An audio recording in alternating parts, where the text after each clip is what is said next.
Hello guys, welcome back to my channel, and in today's tutorial we will be learning about HTML form elements. My name is Arsalan and today's topic is HTML form elements. And so let's start this tutorial. So just before starting this tutorial, please guys to subscribe to the channel, hit the like button, press the bell icon button and bookmark the playlist so that you can get the recent updates from the channel. So let's start the tutorial. हमारा tutorial है HTML form elements. हम देखते हैं जो main elements हैं हम उनको discuss करेंगे। जो input, label, select, option, text area, button, field set, legend, data list, ये सब हम डिस्कस करेंगे। जो मेन है वो हम डिस्कस करेंगे, और जो मेन नहीं है आप उसको ब्राउज करके देख सकते हैं नेट पे। ओके तो गाइज हम स्टार्ट करते हैं। फर्स्ट ऑफ ऑल हमारा इनपुट एलिमेंट, तो इनपुट एलिमेंट को हम डिस्कस करेंगे। तो उसके लिए मैं एक काम करता हूँ, यहाँ पर एक बॉयलर प्लेट बना लेता हूँ। ओके और यहाँ पर मैं लिख देता हूँ फॉर्म्स एलिमेंट एलिमेंट, और यहाँ पर मैं एक फॉर्म बना लेता हूँ। और एक्शन में अभी इसका एट्रीब्यूट हटा देता हूँ यहाँ से, मुझे कोई एक्शन नहीं चाहिए, बस मुझे एक फॉर्म के अंदर एलिमेंट्स डालना है। तो मैं एक यहाँ पर इनपुट बनाऊंगा। इनपुट इनपुट के अंदर यहाँ पर मैं कुछ नहीं डाल रहा, और फिर अभी type is equals to text है, और ये होता है हमारा इनपुट टैग। तो सबसे ज्यादा हम जो यूज करते हैं वो हमारा इनपुट टैग होता है गाइस। फिर हम बताते हैं the input element can be displayed in several ways depending on the type attribute. तो टाइप एट्रीब्यूट पे डिपेंड करता है ये हमारा इनपुट। तो इनपुट अगर टेक्स्ट है तो ये टेक्स्ट पे टेक्स्ट हो जाएगा। इसके टाइप्स भी हम देखेंगे। फॉर एग्जांपल अगर टाइप टेक्स्ट है तो ये टेक्स्ट में दिखाएगा। अगर हमें इंटीजर वैल्यू डालना है तो हम नंबर डाल देंगे इसके अंदर। और तरीके के भी इसके टाइप्स होते हैं, हम टाइप भी देखेंगे इस ट्यूटोरियल में आगे चल के। अभी हमारा फोकस है कि इसके एलिमेंट्स को हम डिस्कस कर लें, फिर हम इसके टाइप्स भी डिस्कस कर लेंगे। एंड नाउ नेक्स्ट थिंग है हमारा लेबल। तो लेबल हम जानते हैं, हम ऑलरेडी पिछले लास्ट ट्यूटोरियल्स में हम ऑलरेडी डिस्कस कर चुके हैं इनपुट और लेबल। तो हम लेबल को और थोड़ा सा अच्छे से डिटेल में समझ लेते हैं। तो the label element defines a label for several form elements. The label element is useful of a screen reader users because the screen reader will read out loud the label when the user focus on input element. The label element also helps user who have difficulty clicking on very small regions such as radio buttons and और check boxes. तो ये हम already guys discuss कर चुके हैं हमारे last tutorial में। तो ये क्विक रिवीजन है जो मैं करवा रहा हूँ, कि हमने डिस्कस कर रहा था कि हम लेबल को यूज करते हैं। लेबल हम इसलिए यूज करते हैं कि क्योंकि अगर हम इनपुट की वैल्यूज जो है वो कि हम इनपुट अगर नहीं डाल रहे हैं, मीन्स हम इनपुट डाल रहे हैं, तो उसके अंदर हम किस चीज का इनपुट डालना है तो वो लेबल हमें बताता है कि आप ये चीज टेक्स्ट के अंदर डाल दिए।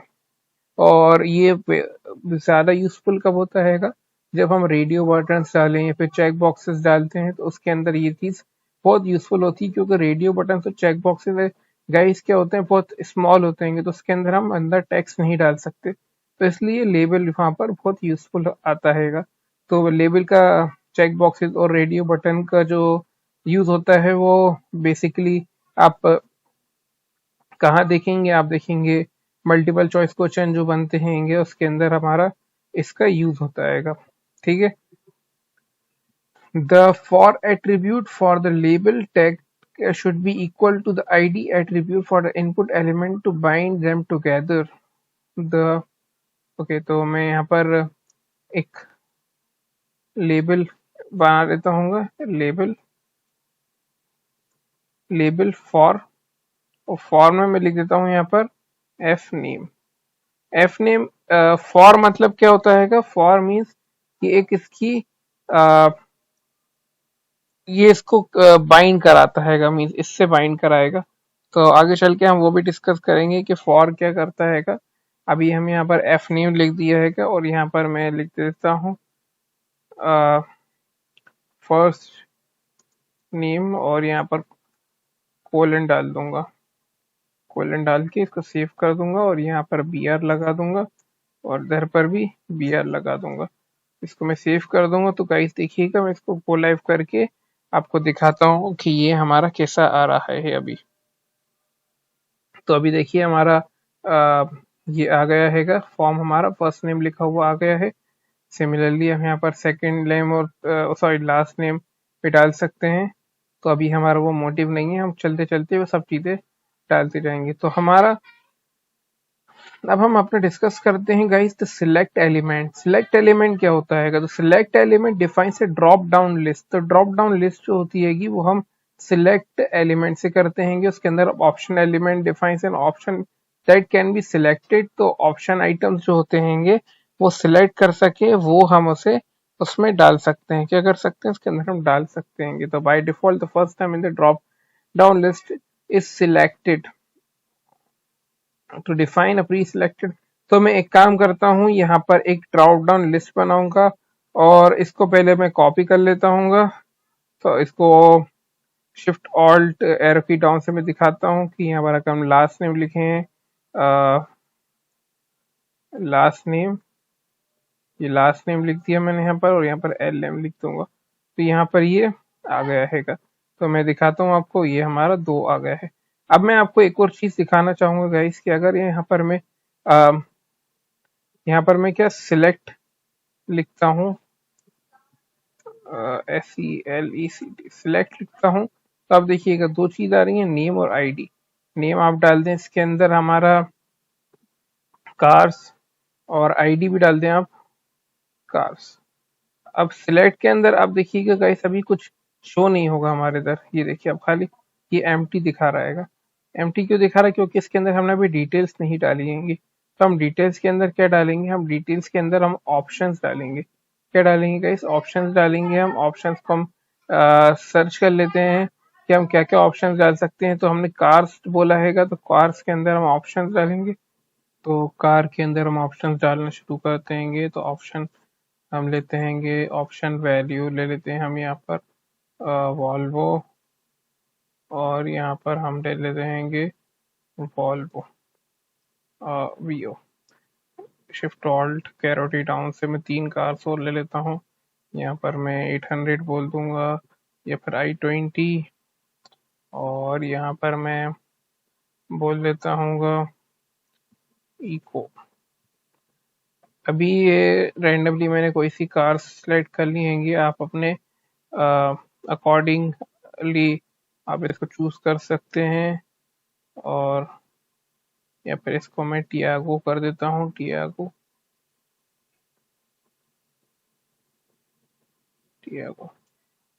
इसको सेव करता हूँ मैं और इसको फॉर्मेट डॉक्यूमेंट भी कर देता हूँ। अब ये थोड़ा डॉक्यूमेंट हमारा थोड़ा बेटर लुक दिख रहेगा। और अभी देखिएगा आप, जब मैं इस पे क्लिक करूंगा तो ये हमारे 3 ऑप्शंस आ गए हैं। तो गाइज हमने एक अपना ड्रॉप डाउन बना लिया है सिलेक्ट और ऑप्शन की हेल्प से आप इसको चाहें तो बढ़ा भी सकते हैं, 5 to 6 ऑप्शंस ले सकते हैं। और मैं अगर यहाँ पर बोलूँ नैनो और ये नैनो लिख दूँ यहाँ पर, फिर उसके बाद ऑडी लिख दूँ। तो वैसे ऑडी एक कंपनी का नाम है, तो ऑडी मैं एक रैंडमली ले रहा हूँ। तो यहाँ पर मुझे कार्स का जो है वो प्रमोशन नहीं करना है, तो मैं यहाँ पर मर्सिडीज लिख लेता हूँ। ये मर्सिडीज सीरीएस, तो मर्सिडीज भी ले लिया हमने सब कार्स ले ली। हम इसको सेव करते हैं। तो अभी देखिएगा हमारा ड्रॉप डाउन की लिस्ट जो है थोड़ी बड़ी आ गई है। तो गाइस हमने देखा कि यहाँ पर हम ऑप्शन से ड्रॉप डाउन लिस्ट बना ली है हमने। तो ये होता है हमारा ड्रॉप डाउन लिस्ट। तो अगर आप कोई से फॉर्म में अगर आप ड्रॉप डाउन लिस्ट डालना चाहते हैं तो आप सिलेक्ट की हेल्प से आप डाल सकते हैं। ओके, तो बाय डिफॉल्ट क्या होता है कि first time in the drop down list select, जैसे कि आप देख सकते हैं तो जो हमारा फर्स्ट जो रहता है वो हमारा ऑलरेडी सिलेक्टेड रहता है बाय डिफॉल्ट। आप इसको चेंज भी कर सकते हैं, मैं बताता हूँ कैसे चेंज करेंगे। To define the pre selected option add the selected attributed to the options. तो आप हम क्या क्या करेंगे, जैसे कि यहाँ पर हमारे 6 वैल्यूज हैं, तो अगर हमें मान लिए कि हमें नैनो या फिर हमें i10 को या फिर ऑडी को हमें सबसे टॉप पे दिखाना है, तो हम क्या लिखेंगे यहाँ पर सिलेक्टेड। तो हम सिलेक्टेड लिखेंगे गाइस, तो क्या होगा कि हमारा ऑडी देखिए आप यहाँ पर आ गया, पहले वॉल्वो आ रहा था, अब ऑडी आ रहा है। तो अगर हम इसको ऑडी से हटा के टियागो पे लाएंगे तो आप देखिएगा कि ये जो है टियागो यहाँ पर आ गया है। तो आप इसको भी चेंज कर सकते हैं। बाय डिफॉल्ट फर्स्ट नंबर पे रहता है, अगर आपको चेंज करना है तो आप वहां पर सिलेक्टेड जाके आप पुट कर दिएगा तो वो चेंज हो जाएगा। ठीक है, बढ़िया। नाउ अब हम बात करेंगे विजिबल वैल्यूज। तो विजिबल वैल्यूज क्या होती हैं? Use the size attribute specify the number of visible values. Okay, तो हमें अभी देखिएगा डिफॉल्ट वैल्यू कितनी दिख रही है, एक वैल्यू दिख रही है। लेकिन अगर हम चाहें कि हमें 3 या 4 या 5 वैल्यूज दिखें, तो हम यहाँ क्या करेंगे, हम जाएंगे और ऑप्शन में या फिर सिलेक्ट, हम यहाँ पर लिखेंगे साइज इज इक्वल्स टू 3 या फिर 2 लिख देते हैं। हम 2 लिख देंगे तो 2 हमें, ये देखिए अब 2 हमारे पास ऑप्शंस आ गए हैं, तो हम ये साइज इसका डिफाइन कर सकते हैं। फिर अगर हम चाहें तो 4 लिख दें, तो अब देखिएगा अब ये 4 हमारे पास ऐसा ऑप्शन आ गया है। ठीक है, तो गाइस ये होता है हमारा साइज, कि हम साइज से ये भी डिफाइन कर सकते हैं कि हमारी जो ऑप्शन की लिस्ट है वो कितनी विजिबल हो।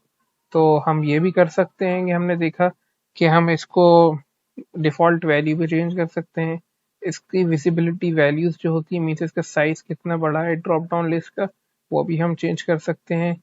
और हम अलाउ मल्टीपल सिलेक्शन जो होते हैं, अभी आप एक वैल्यू को एक बार सिलेक्ट कर पा रहे हैं, लेकिन हम चाहें तो उसको मल्टीपल वैल्यू भी सिलेक्ट कर सकते हैं। Use the multiple attribute to allow the user to select more than one value. तो हम ये भी कर सकते हैं, अगर हम यहाँ पर मल्टीपल वैल्यू डाल देंगे, मल्टीपल, और हम इसको ऐसे लिखेंगे, तो आप देखिएगा हम मल्टीपल वैल्यू भी सिलेक्ट कर देंगे। मल्टीपल वैल्यू कैसे करना है, कंट्रोल दबाइए और आप सिलेक्ट करते जाइए जो जो आप सिलेक्ट करना है। तो अभी देखिए आप ये सिलेक्ट कर पा रहा हूँ मैं, देख रहे हैं आप गाइस। तो हम ये भी कर सकते हैं। तो गाइस हम लोग ने बहुत सारी चीजें यहाँ पर देख ली, और हम अपने प्रोजेक्ट में ये चीजें डाल सकते हैं। सिलेक्ट वाला ऑप्शन हम यूज कर सकते हैं, ड्रॉप डाउन लिस्ट बनानी है। ओके, मल्टीपल सिलेक्शन भी हम डाल सकते हैं। ठीक है गाइस, ये हो गया हमारा सिलेक्टर ऑप्शन। नेक्स्ट थिंग हमारा है टेक्स्ट एरिया। क्या है टेक्स्ट एरिया? तो यहाँ पर मैं एक हेडिंग लिख देता हूँ, हेडिंग के अंदर H1 के अंदर टेक्स्ट एरिया। टेक्स्ट एरिया को हम इसको डिफाइन करेंगे, टेक्स्ट एरिया क्या होता है और हम इसको डिटेल में समझेंगे। तो text area element defines a multi line input field.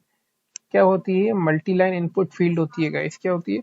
Multi line input field. मैं बताता हूँ कि मल्टी लाइन इनपुट फील्ड क्या होती है। तो हमने देखा भाई इनपुट फील्ड क्या होती है कि ये सिंपल एक इनपुट फील्ड। और अगर हम चाहते हैं कि मल्टी लाइन मीन्स कि यहाँ पर हमारी ज्यादा से ज्यादा जो है इनपुट फील्ड आ जाए, तो हम क्या करेंगे उसके लिए हम जाएंगे टेक्स्ट एरिया में, हम यहाँ पर लिखेंगे टेक्स्ट एरिया। अभी देखिए अब ये कितनी चीज आ रही है, name, ID, COLS means columns, ROWS रोज। और यहाँ पर मैं नेम दे देता हूँ, इसका नेम क्या दे सकते हैं हम, इसका फूड, और यहाँ पर भी फूड दे देते हैं, और इसको सेव करता हूँ मैं। तभी आप देखिएगा ये हमारा टेक्स्ट एरिया आ गया है। तो हम ये मल्टी लाइन होती है। तो डिफॉल्ट वैल्यू क्या रहती है इसकी? डिफॉल्ट वैल्यू भी हम बताएंगे क्या होती है। अभी हमने बोला कि इसके अंदर डिफॉल्ट वैल्यू क्या है, 30 कॉलम्स और 10 रोज। तो मैं इसको रिफ्रेश करूंगा तो आप देखिएगा 30 लाइन, ये देखिए 30 लाइन्स आ गई हैंगी, और सॉरी 30 कॉलम्स और 10 रोज। तो ये डिफॉल्ट है, हम इसको फिर स्ट्रेच करके अपने अकॉर्डिंगली सेट कर सकते हैं। ये अब हमने सेट कर लिया, पूरे पेज पे आ गया। इस पे आप कुछ भी इनपुट वैल्यूज डाल सकते हैं। तो ये होता है हमारा टेक्स्ट एरिया। अब इसको रिफ्रेश करेंगे तो वापस ये डिफॉल्ट पे आ जाएगा। ठीक है, तो ये होता है हमारा टेक्स्ट एरिया। हम इसको भी अपने HTML फॉर्म्स में यूज करते हैं, तो ये भी एक सबसे ज़्यादा से ज़्यादा यूज होने वाली चीज हैगी। तो rows attribute specifies the number of lines in the, तो रोज क्या होती हैगी? तो रोज जो यहाँ पर 10 लिखा हुआ है गाइस, वो क्या होता है, ये डिफाइन करता है कि नंबर ऑफ रोज जो है वो डिफॉल्ट जो है वो 10 रहे और कॉलम्स जो है वो 30 रहे। तो ये जो है हमारा यहाँ पर ये वही बोल रहा है। तो नेक्स्ट थिंग हम डिस्कस करते हैं गाइस, हमारा जो है वो बटन एलिमेंट। तो button element one of the most important element रहता है हमारे फॉर्म के अंदर, जिसके बिना हम फॉर्म जो है सबमिट नहीं कर सकते। बटन के अंदर हम डाल लेते हैं बटन और यहाँ पर मैं सबमिट लिख देता हूँ। तो ये क्या करता है काम, बेसिकली ये एक ऐसा काम यूज करता है कि हमारा फॉर्म मेनली सबमिट करने के लिए यूज किया जाता हैगा, और चीज़ों के लिए भी बटन को यूज किया जाता हैगा। फॉर एग्जांपल हम जब जावास्क्रिप्ट लिखते हैं तो कोई सा इवेंट हमें ट्रिगर कराना हो तो हम बटन का यूज कर सकते हैंगे। और भी काम होते हैं बटन्स के, लेकिन हम यहाँ पर फॉर्म्स में बटन जो है मेनली जो है हम सबमिट के लिए यूज करते हैंगे, और किसी चीज के लिए भी यूज कर सकते हैं, बट फॉर्म्स के अंदर जो है हम सबमिट का यूज करने के लिए करते हैंगे।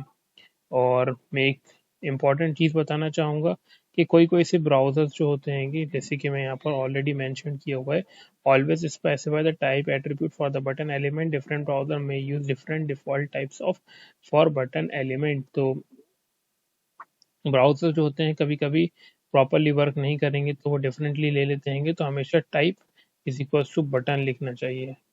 तो यहाँ पर मैंने टाइप डिफाइन कर दिया है, type is equal to button, और ये ज़रूरी चीज़ रहती है क्योंकि अलग अलग ब्राउजर्स क्या होता है अलग अलग तरीके से उसको ले सकते हैं, तो इसलिए ये ज़रूरी रहता है कि हम मेंशन करें button is equals to, sorry, button type is equals to button.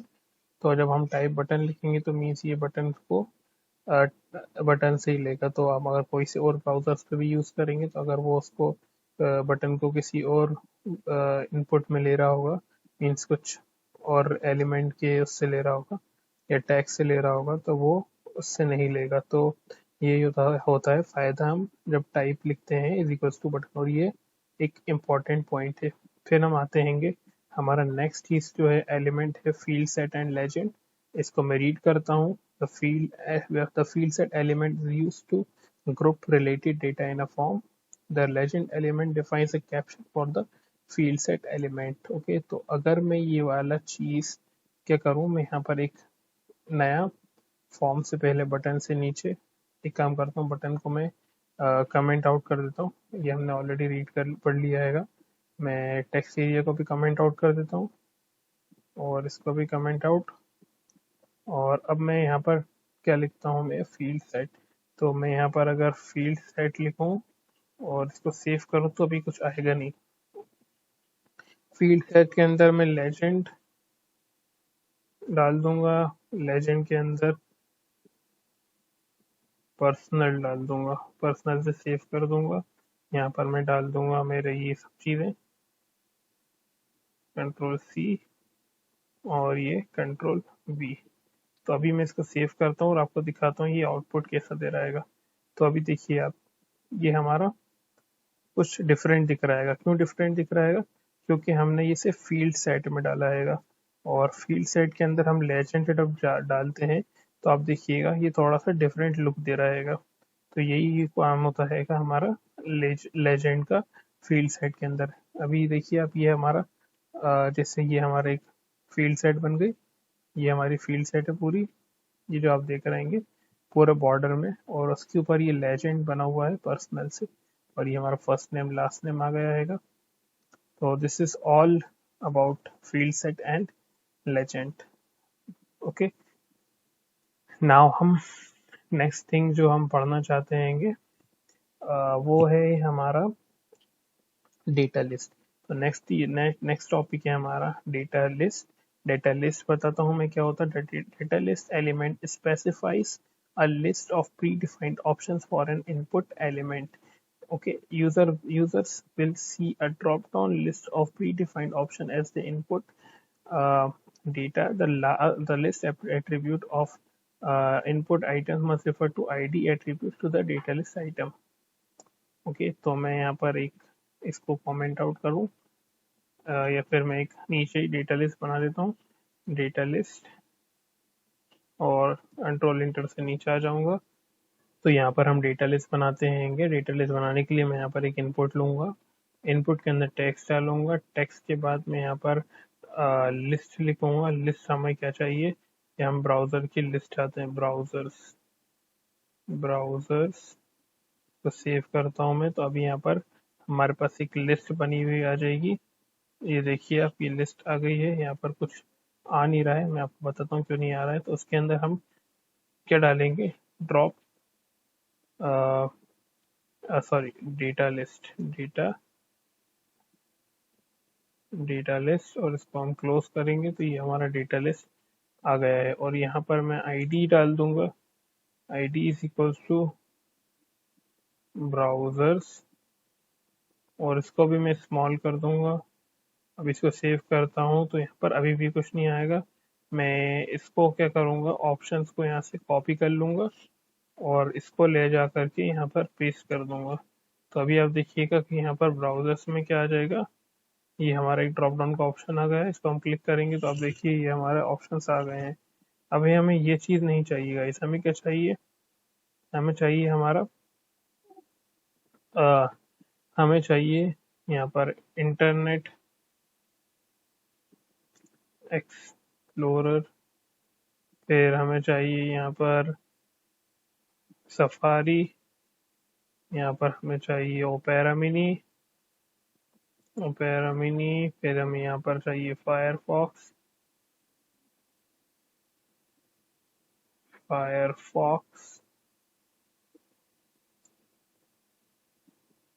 Fox, और यहाँ पर हम ले लेते हैं क्रोम। और भी डाल सकते हैं आप, कि मैंने इतनी लिए। और इसको मैं सेव करता हूँ तभी आप देखिएगा कि यहाँ पर हमारी ब्राउजर्स की जगह ये चीज़ें आ गई हैं, वॉल्वो, इंटरनेट एक्सप्लोरर। ओके, तो guys this is the thing we have done here, और इसको हम थोड़ा सा चेंज भी करेंगे। तो इसके अंदर चेंजेस क्या करता हूँ, तो सबसे पहले तो मैं यहाँ से ये हटा देता हूँ, कंट्रोल जेड, एक वॉल्वो, इसको मैं कंट्रोल एक्स, और यहाँ पर मैं अपनी वैल्यू डालूंगा और इसको यहाँ से कंट्रोल एक्स और i20 की जगह इसको यहाँ पर पेस्ट कर दूंगा। फिर इसको ओपेरा मिनी को control x, control we, opera mini भी आ गया। फायरफॉक्स ले आते हैं और इसको यहाँ पर पेस्ट कर देते हैं। सिमिलरली हम क्रोम को लेके आते हैं, कंट्रोल एक्स और कंट्रोल वी, इसको सेव करते हैं। और अभी देखिएगा, अभी ये थोड़ा सा डिफरेंट दिख रहा है। ठीक है, तो ये हमारा ऑप्शंस आ गए हैं सारे। तो हम इसके अंदर आईडी डाल के इसको हम ऐसे चेंज भी कर सकते हैं कि जैसे हमारा इंटरनेट एक्सप्लोरर आ गया है तो हम जावास्क्रिप्ट से इसके अंदर आईडी डाल के हमें इसको चेंज कर सकते हैं अगर आप चेंज करना चाहें तो। और हम इसके अंदर और कुछ डिटेल्स भी कर सकते हैं। तो ये गाइस हमने फॉर्म्स की मेन जो एलिमेंट्स होते हैं कि वो हमने पढ़े यहाँ पर। तो सबसे ज़्यादा जो यूज़ होते हैं मैं आपको बता देना चाहता हूँ। सबसे ज़्यादा यूज़ होता है कि हमारा बटन, लेबल, इनपुट और टेक्स्ट एरिया भी कभी कभी यूज होता है। तो मेन थ्री होते हैं हमारे, लेबल, इनपुट और बटन। उसके बाद आप देखें तो हमारा टेक्स्ट एरिया होता है, वो भी बहुत यूज होता है। तो गाइस ये चार चीज़ें जो है हम एलिमेंट्स को मोस्ट ऑफनली यूज करते हैं। तो सर आपको ये यूज में दिखेंगे, बाकी भी यूज होते हैं लेकिन इतने यूज नहीं होते। तो उसको आप अगर कहीं यूज करना है तो आपको पता होना चाहिए कि कैसे यूज होता है। आपको याद करने की जरूरत नहीं है, आप समझ चुके हैं कैसे करते हैं वर्क। और आपको फिर से देखना है तो वीडियो तो बनी हुई है ऑलरेडी, और गूगल भी है, हम उस पर रिसर्च कर सकते हैं कि कैसे हो रहा है वर्क।